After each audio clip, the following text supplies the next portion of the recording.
오늘은 성령의 임재 가운데 나타나는 육체적인 현상과 영적인 현상에 대해 함께 나누고자 합니다. 먼저 기억해야 할 것은 성령님은 특정한 순간에만 오시는 분이 아니라 이미 우리 안에 늘 함께 하시는 분이시라는 사실입니다. 요한복음 14장 16절에서 17절 그가 또 다른 보혜사를 너희에게 주사 영원토록 너희와 함께 있게 하시리니 그는 너희와 함께 거하시며 또 너희 속에 계시겠음이라. 이렇듯 성령님은 일시적으로 오셨다가 떠나시는 분이 아니라 영원토록 우리와 함께 거하시는 분이십니다. 그러므로 우리는 내 안에 계신 성령님께서 나를 더 깊이 다스리시도록 그분께서 거하시는 자리를 점점 넓혀가야 합니다. 이것이 바로 성령 충만함입니다.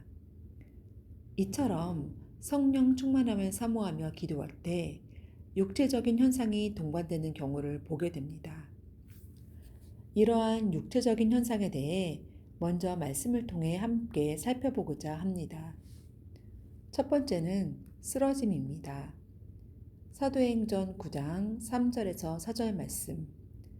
사울이 길을 가다가 다메섹에 가까이 이르더니 호련히 하늘로부터 빛이 그를 둘러 비추는지라 땅에 엎드러져 들으매 하늘로부터 빛이 사울에게 비추자 땅에 엎드러져 들었다고 기록이 되어 있습니다. 이렇듯 하나님의 영광이나 임재 앞에 무릎을 꿇거나 쓰러지는 현상이 나타나는데 이때에는 현상, 감각, 육체가 순간적으로 무력화됩니다.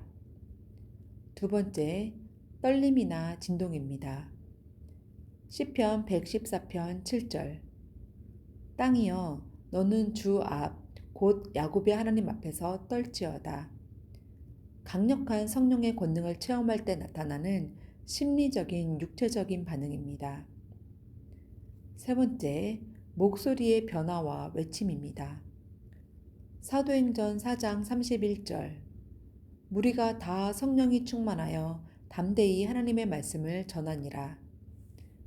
성령이 충만해질 때 말과 울음, 기도, 찬양이 자연스럽게 강해집니다. 네 번째, 눈물과 울음입니다. 누가복음 7장 38절 예수의 뒤로 그 발 곁에 서서 울며 눈물로 그 발을 적시고 성령의 임재로 감정이 치유되거나 깊은 감동을 받은 것이지요. 다섯째, 몸의 무력함과 경직입니다. 다니엘 10장 8절 그러므로 나만 홀로 있어서 이 큰 환상을 볼 때에 내 몸에 힘이 빠졌고 다니엘이 천사의 계시를 보며 힘이 빠진 내용입니다. 이처럼 성령의 충만함과 거룩함 가운데 인간의 한계가 드러난다는 거예요. 그 외에도 탄식, 신음, 어지러움 등 성령의 임재 속에 우리 육체가 반응하는 현상은 많이 있습니다. 성경은 이렇듯 성령의 임재 시 육체적 반응이 나타날 수 있음을 분명히 보여주고 있습니다. 저는 성령의 임재 가운데 나타나는 여러 육체적인 반응들을 실제로 경험해 왔습니다. 처음 그런 반응이 나타났을 때 눈에 보이지 않는 하나님께서 저를 직접 만나주신 것처럼 느껴져 큰 감사와 기쁨 속에서 기도의 시간을 계속하게 되었습니다. 하지만 시간이 지나면서 이 육체적인 현상에는 어떤 의미가 있을까? 하나님께서 왜 이런 경험을 허락하셨을까? 라는 궁금증 속에서 어느 순간 현상 자체에 더 매여 있는 제 모습을 발견하게 되었습니다. 이러한 현상에만 집중하다 보면 육체적인 반응이 없을 때 마치 기도를 제대로 하지 않은 것처럼 느껴지기도 합니다. 여러분, 이러한 경험들 또한 소중하지만 그보다 더 중요한 것은 말씀이 기준이 되는 건강한 신앙생활 위에 서는 것입니다. 모든 경험은 말씀 위에서 분별되고 말씀으로 다듬어질 때 비로소 건강한 믿음으로 자라가게 됩니다. 성령의 임재 가운데 나타나는 육체적인 현상은 각자 다양하게 경험할 수 있지만 그 현상이나 경험 자체에만 치우치지 않기를 당부드립니다. 또한 이런 성령의 충만함 속에서 은사가 발현되기도 합니다. 오늘은 여러 가지 은사 속에 방언에 대해 여러분과 함께 나누고 싶습니다. 사도행전 2장 4절 말씀을 보면 그들이 다 성령의 충만함을 받고 방언으로 말하기를 시작하니라 라고 기록이 되어 있습니다. 얼마 전 한 집사님을 만난 적이 있습니다. 그 집사님은 방언 받기를 사모하며 오랜 시간 기도해 오신 분이었습니다.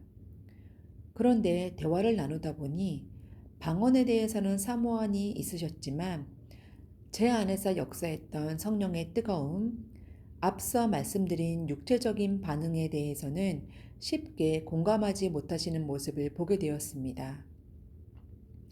여러분, 방언은 성령의 역사하심 가운데 뜨거움과 눈물, 회개와 같은 내면의 변화와 함께 나타나는 경우가 많습니다. 하나님 방언 주세요라고 기도하는 것도 중요하지만 그보다 먼저 성령의 충만함을 사모하시기 바랍니다. 성령이 충만하다고 해서 반드시 방언이 다 나타나는 것은 아닙니다. 그러나 사도행전 4장 31절 말씀 다 성령이 충만하여 담대히 하나님의 말씀을 전하니라 라고 하신 것처럼 성령의 충만함 속에서 담대함, 기쁨, 확신, 순종, 능력 등의 은혜가 나타납니다. 그 가운데 방언도 하나의 은사로 주어질 수 있습니다. 내 안에 성령이 충만하다면 성령님은 가장 유익한 방법으로 역사하십니다.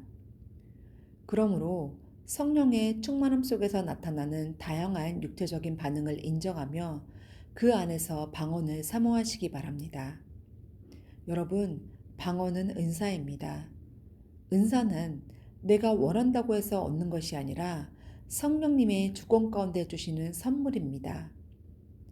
선물은 주고자 하는 사람이 줄 때 받을 수 있는 것이죠.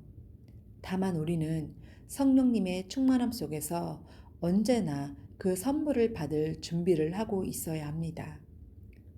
또한 앞서 말씀드린 육체적인 반응을 인정하되 그 현상에 치우치지 않고 그 안에서 은사를 사모하는 건강한 그리스도인이 되시기를 바랍니다.